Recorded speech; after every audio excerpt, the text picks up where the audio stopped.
Seigneur est avec vous. Vous êtes bénie entre toutes les femmes, et Jésus, le fruit de vos entrailles, est béni. Sainte Marie, Mère de Dieu, priez pour nous pauvres pécheurs, maintenant et à l'heure de notre mort. Amen. Saint Jean, priez pour nous. Au nom du Père, du Fils et du Saint-Esprit. Amen. Alors le thème qui a été suggéré, c'est la différence entre la vie de croyant et la vie sans la foi. Alors, c'eût été bien s'il n'y avait pas que des croyants dans l'assistance. Mais en l'occurrence, on est principalement ici des gens qui ont la foi, mais ça ne nous empêche pas de réfléchir. Qu'est-ce qui fait la différence entre une vie de croyant et une vie sans la foi? Je ne sais pas si pour vous cette question, elle est...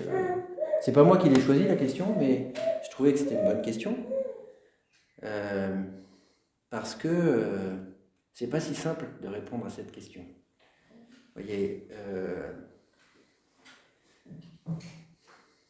si tous les chrétiens étaient des saints, si tous les gens qui ont la foi étaient des saints, et tous les autres étaient des affreux, ça serait facile.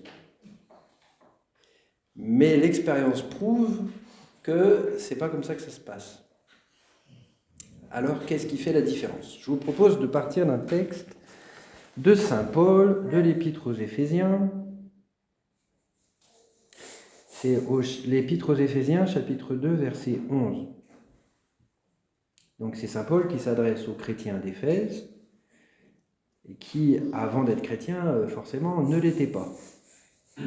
Rappelez-vous donc qu'autrefois, vous, les païens en la chair, qui étiez appelés incirconcis par ceux qui s'appellent circoncis, et qui le sont dans la chair de la main de l'homme, rappelez-vous qu'en ce temps-là, vous étiez sans le Christ, sans droit de cité en Israël, étrangers aux alliances de la promesse, sans espérance et sans Dieu dans le monde.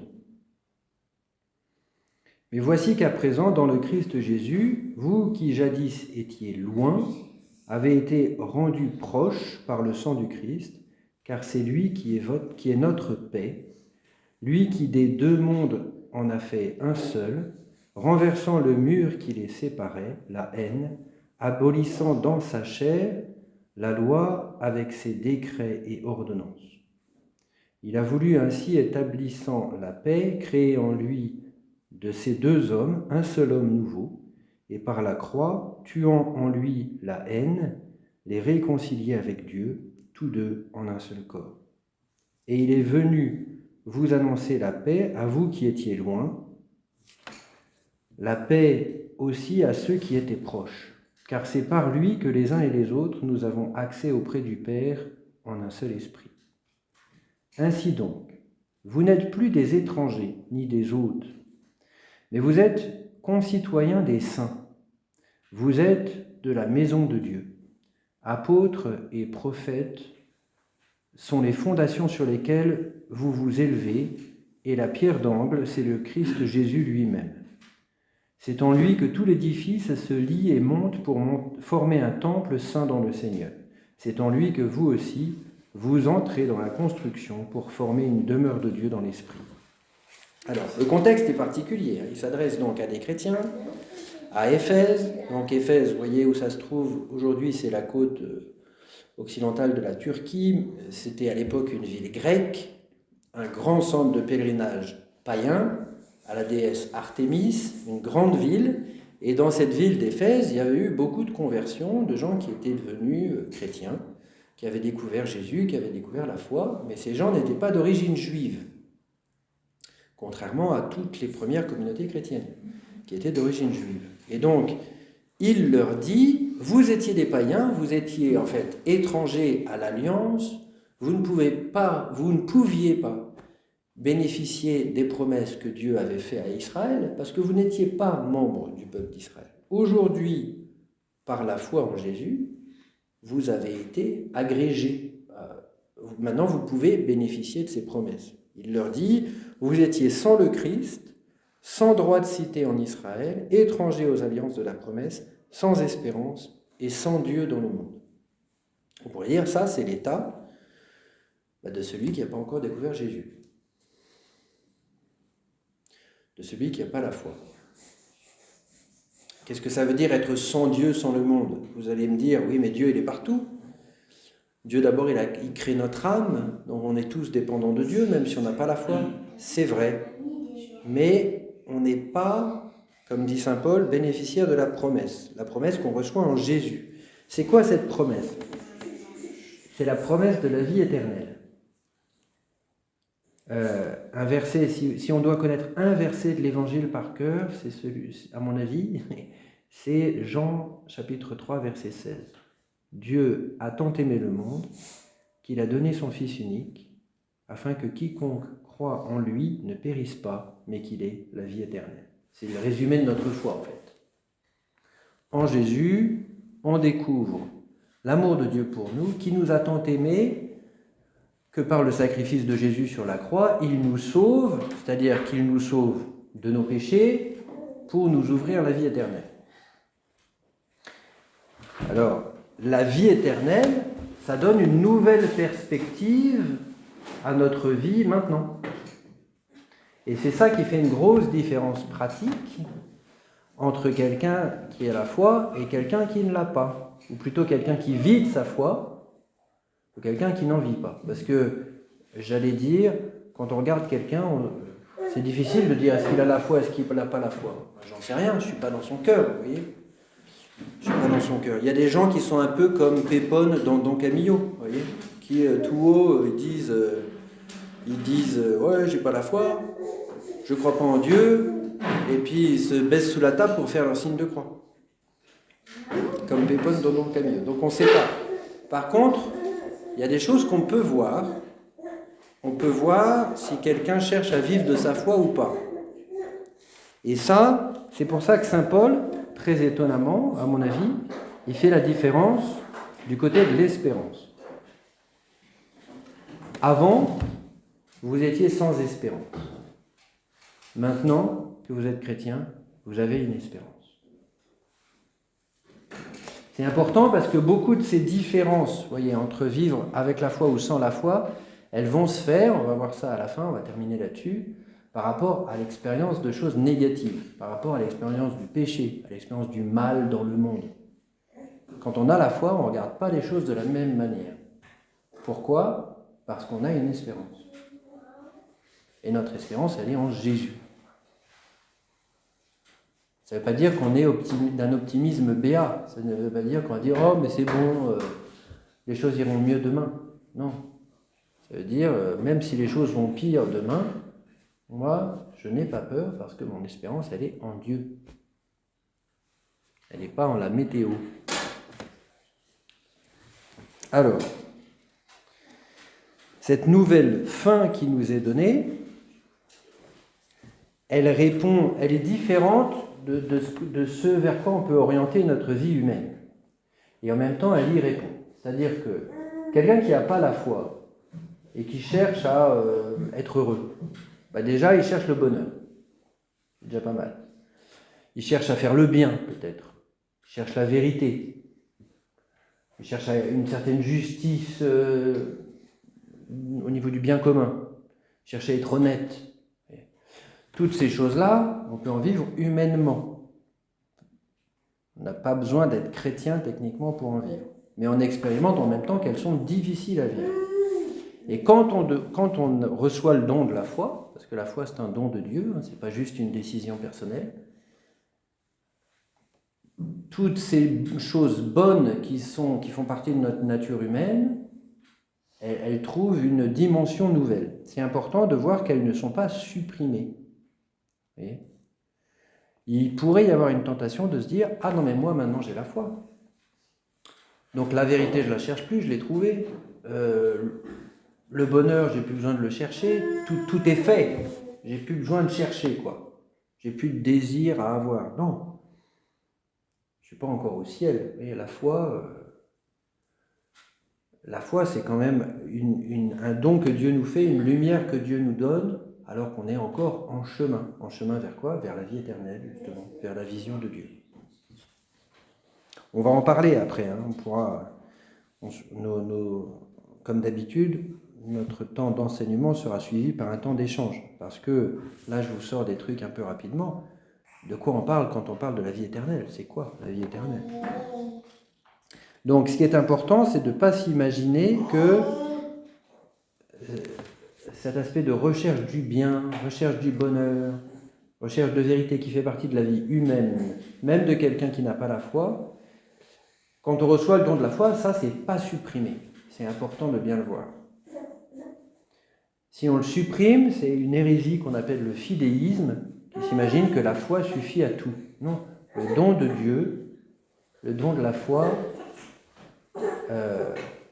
respecte notre nature humaine, qui est aussi un don de Dieu d'ailleurs, qui est aussi créé par Dieu. Alors, concrètement, cette vie nouvelle qui nous est donnée, c'est une vie centrée sur le Christ. Là encore, c'est le texte de saint Paul. Avant, vous étiez sans le Christ. Maintenant, dans le Christ Jésus, vous qui étiez loin avez été rendus proches par le sang du Christ. Donc c'est une vie centrée sur le Christ. Je vous lis un petit passage du pape Paul VI dans sa lettre sur Annoncer l'Évangile.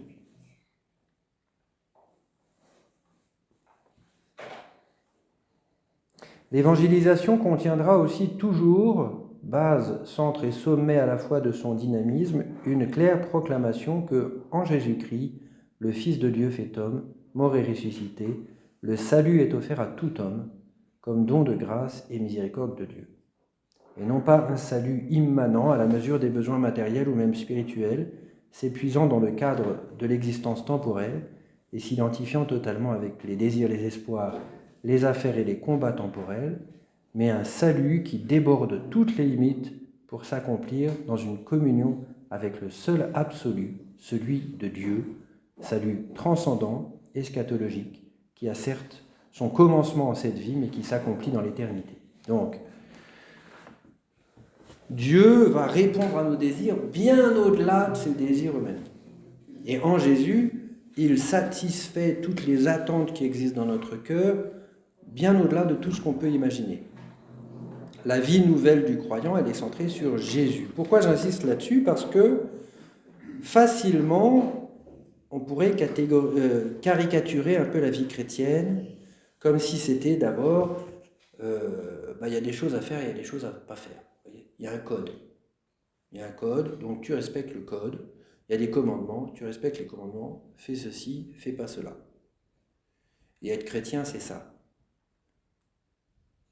C'est pas premièrement cela. Oui, il y a des commandements. Mais qu'est-ce qui donne leur sens aux commandements?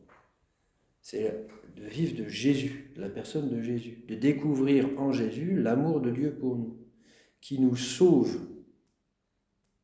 Donc la vie chrétienne, c'est pas juste une morale, c'est pas juste un code, un style de vie, un code d'action. C'est découvrir l'amour de Dieu pour nous qui nous sauve. Et certes, cet amour de Dieu qui nous sauve, il a des conséquences pratiques. Alors là, je vais vous citer un texte du pape François.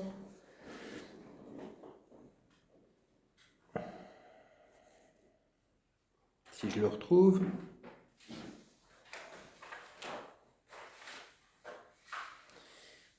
C'est dans La joie de l'Évangile.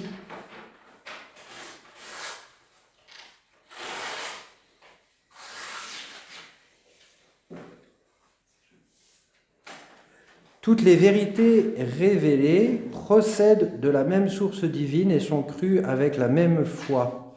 Mais certaines d'entre elles sont plus importantes pour exprimer plus directement le cœur de l'Évangile. Dans ce cœur fondamental resplendit la beauté de l'amour salvifique de Dieu manifesté en Jésus-Christ, mort et ressuscité. Un petit peu plus loin. Saint Thomas d'Aquin enseignait que même dans le message moral de l'Église, il y a une hiérarchie dans les vertus et dans les actes qui en procèdent. Ici, ce qui compte, c'est avant tout la foi opérant par la charité. Donc, et dans notre foi, ce qui est premier, c'est le Christ, Jésus. dans la vie pratique, ce qui est premier, c'est la foi opérant par la charité, c'est-à-dire aimer son prochain. De cela découle plein de choses. Ok, mais il ne faut pas oublier la source, parce que si on oublie la source, on perd le sens du reste. Les œuvres d'amour envers le prochain sont la manifestation extérieure la plus parfaite de la grâce intérieure de l'Esprit. L'élément principal de la loi nouvelle, c'est la grâce de l'Esprit Saint, grâce qui s'exprime dans la foi, agissant par la charité. Ça, c'est saint Thomas. Par là, il affirme que, quant à l'agir extérieur, la miséricorde est la plus grande de toutes les vertus. En elle-même, la miséricorde est la plus grande des vertus, car il lui appartient de donner aux autres, et qui plus est de soulager leur indigence, etc., etc. Donc, c'est pas du relativisme de dire ça, hein. C'est de bien voir qu'il y a un ordre. Ce qui donne un sens à la vie du croyant, c'est la rencontre avec Jésus.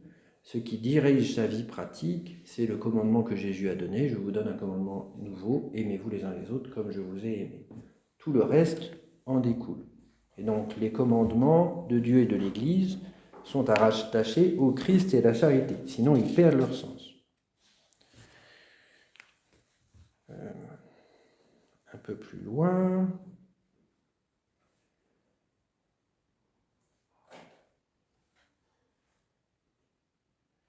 Ainsi, comme le caractère organique entre les vertus empêche d'exclure l'une d'elles de l'idéal chrétien, aucune vérité n'est niée.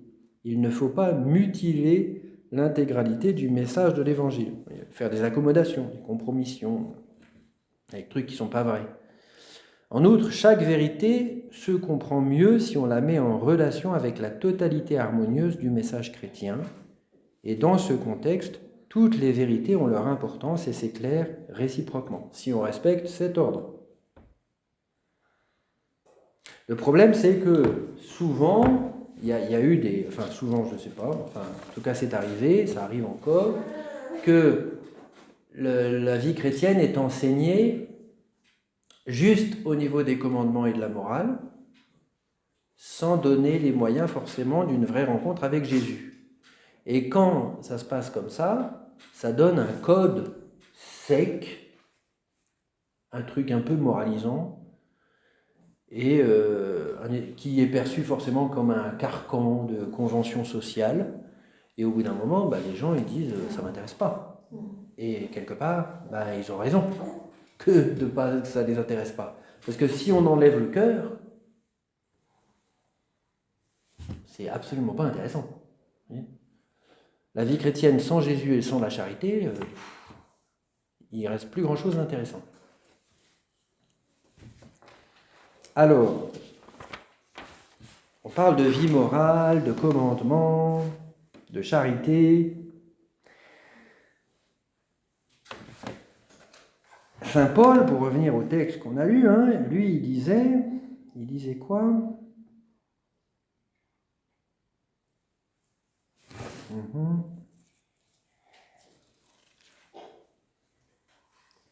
Voilà. Ainsi donc, vous n'êtes plus des étrangers ni des hôtes, mais vous êtes concitoyens des saints, vous êtes de la maison de Dieu. Apôtres et prophètes sont les fondations sur lesquelles vous vous élevez, et la pierre d'angle, c'est le Christ Jésus lui-même. Alors là, on se dit, vraiment, moi, je fais partie de ça, moi ?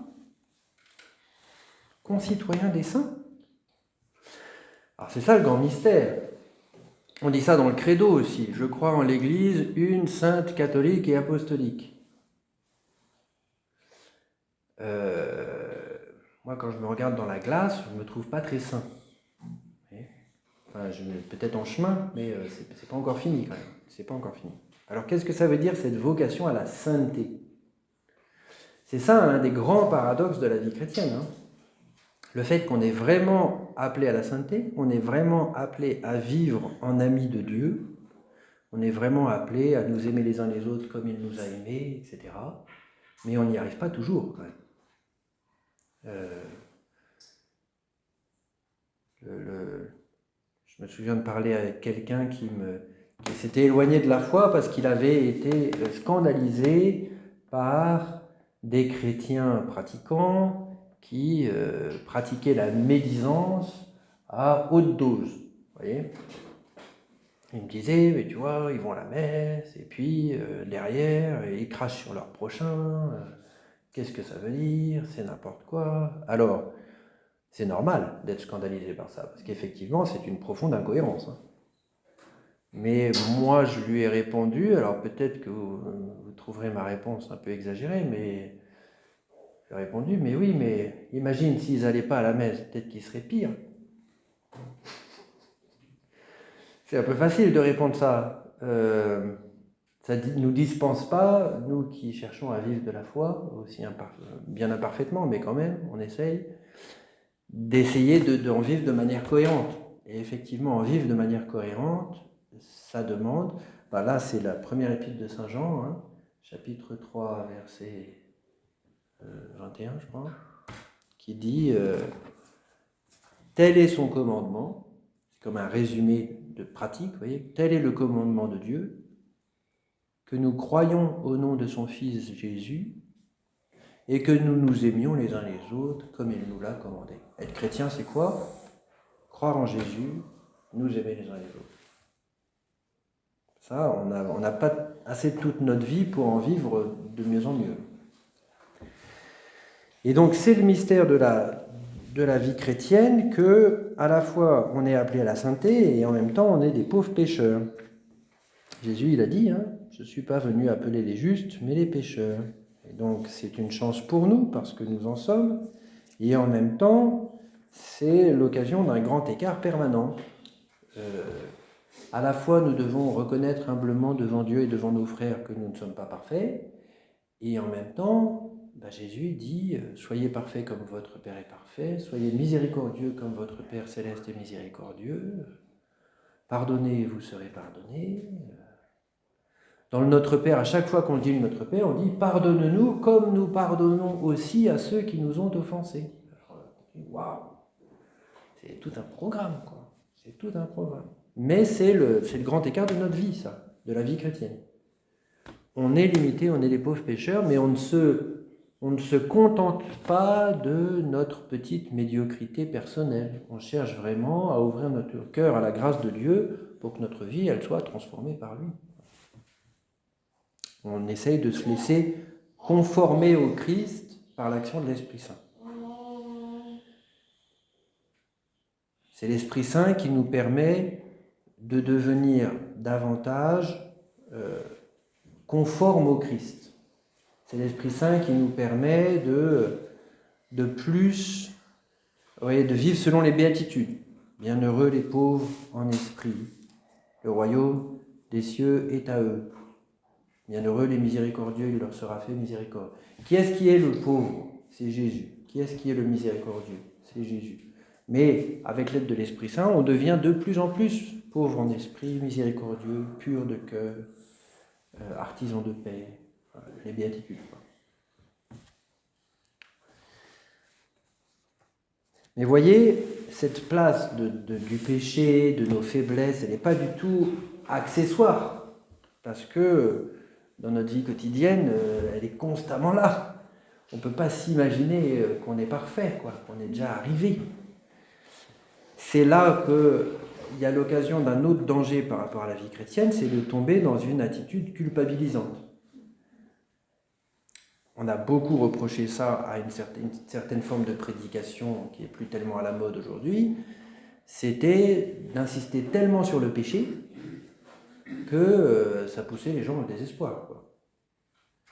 De dire tellement, face à Dieu, on est des moins que rien, etc., et d'insister beaucoup sur le péché, alors que certes, il est très important d'être lucide sur le péché comme une offense faite à l'amour de Dieu et à Dieu lui-même, mais Dieu nous en relève. Il nous montre nos péchés, pas pour nous enfermer dans notre péché, il nous montre nos péchés pour nous en sortir, pour nous en relever. Mais voilà, il y a quand même cette tension qui fait que la vie chrétienne, c'est pas un truc confortable quand même. Parce que la perfection et la sainteté à laquelle nous sommes appelés, on sait qu'on en vivra parfaitement au ciel, quoi. Mais pour l'instant, c'est en chantier. Et en plus, ce chantier, c'est pas juste mon chantier à moi, c'est le chantier de Dieu en moi. Donc ça ne m'appartient pas, j'en suis pas maître. Je vais vous lire un petit passage du Père Louis Bouillet qui applique ça à la vie du mariage, cette tension. Le mariage exige une certaine installation de notre vie dans le siècle présent, c'est-à-dire dans la vie ici-bas. Il la justifie quand il est un mariage chrétien pénétré par la foi, car alors il se révèle susceptible de réaliser, dès ce siècle, c'est-à-dire dès ici-bas, quelque chose qui est au moins une ébauche du siècle à venir, de la vie du ciel, du royaume, des noces de l'agneau. Mais il n'empêche que la pleine et durable réalisation de tout cela ne peut appartenir qu'au siècle à venir. Tout ce qui en donne un avant-goût déjà actuel est donc grévé d'un risque, nous enliser dans le siècle présent, nous faire perdre le fruit par attachement à la seule fleur. C'est-à-dire que dès ici-bas, on cherche à nous aimer les uns les autres, et là il prend l'exemple d'un couple marié. On cherche à vivre en vérité, d'un amour. Mais on sait que ça sera parfaitement réalisé qu'au ciel. Alors il y a comme deux tentations. La première, c'est de se contenter de la terre et de faire comme si le ciel n'existait pas. On gère la vie quotidienne, point. On essaye de ne pas se bouffer le nez. La deuxième, c'est de regarder que le ciel et de vivre dans une espèce de nostalgie. Non, un jour tout ira bien, mais du coup, on ne s'intéresse pas trop à ce qu'on fait aujourd'hui. Bah non, ça va pas non plus. Enfin, faut pas se foutre du monde. Enfin, je peux pas regarder le ciel et puis faire la gueule à mon voisin. Non, ça marche pas. Et en fait, notre vie de croyant, elle implique les deux. Et donc, il y a toujours cette espèce d'inconfort. Voilà, la tension propre de la vie chrétienne. Et dernier point sur lequel je vais terminer, puis après on pourra essayer d'échanger. Il faut faire attention quand on fait la différence entre la vie d'un croyant et la vie de quelqu'un qui n'a pas la foi. Là, je vous ai dit, celui qui n'a pas la foi, il a un désir du vrai, il a un désir du bien, le désir d'être heureux, de justice, d'être honnête, etc. Très bien. Mais il n'y a pas que ça dans l'espérance humaine, dans la vie humaine. Il y a aussi l'expérience du mal. L'expérience oui, le monde sans le Christ, je vais vous le citer, la première épître de Saint Jean à nouveau, et puis il a des paroles assez radicales. Nous savons que nous sommes de Dieu et que le monde entier gît au pouvoir du mauvais. Le monde sans le Christ, il est sous l'influence du diable. Donc il n'y a pas que la nature humaine faite à l'image et à la ressemblance de Dieu, qui implique la recherche du bien, la recherche de la vérité. Il n'y a pas que ça. Il y a aussi tout un tas de désordres. Et d'ailleurs, pour compliquer tout, nous qui sommes chrétiens et qui cherchons à vivre de la foi, on ne peut pas dire « Ah non, mais moi, le péché, j'ai dépassé. Moi, c'est bon. » Non, je suis sur le même champ de bataille. La différence, c'est quoi alors ? À ce niveau-là, sur le plan du péché et de l'expérience du mal, la différence, c'est que le chrétien, il a une lumière, normalement. Il a un discernement. Jésus, quand il parle de l'Esprit Saint à ses apôtres, lui dit, l'Esprit Saint, Paraclet, il confondra le monde à propos de péché, de justice et de jugement. Donc il vous donnera un discernement qui vous permet de faire la différence entre la lumière et les ténèbres. Et puis le chrétien, donc il a une lumière. Ça ne veut pas dire qu'il fait toujours les bons choix, mais normalement il a une lumière, celle de l'Évangile, celle du Christ, celle de l'Esprit Saint. Et puis il a aussi la certitude de la victoire, ce qu'on disait au début au propos de l'espérance. Il sait que même si le mal peut prendre beaucoup de place dans le monde, dans la vie des hommes, dans notre propre vie parfois, eh bien, l'amour de Dieu est victorieux. Et ça nous est manifesté en Jésus. Et donc ça, c'est notre espérance. C'est ce qu'on chante dans la Semaine Sainte. Salut, ô croix, notre unique espérance. Donc, voilà, c'est ce que j'avais préparé. Maintenant, on peut se taper dessus.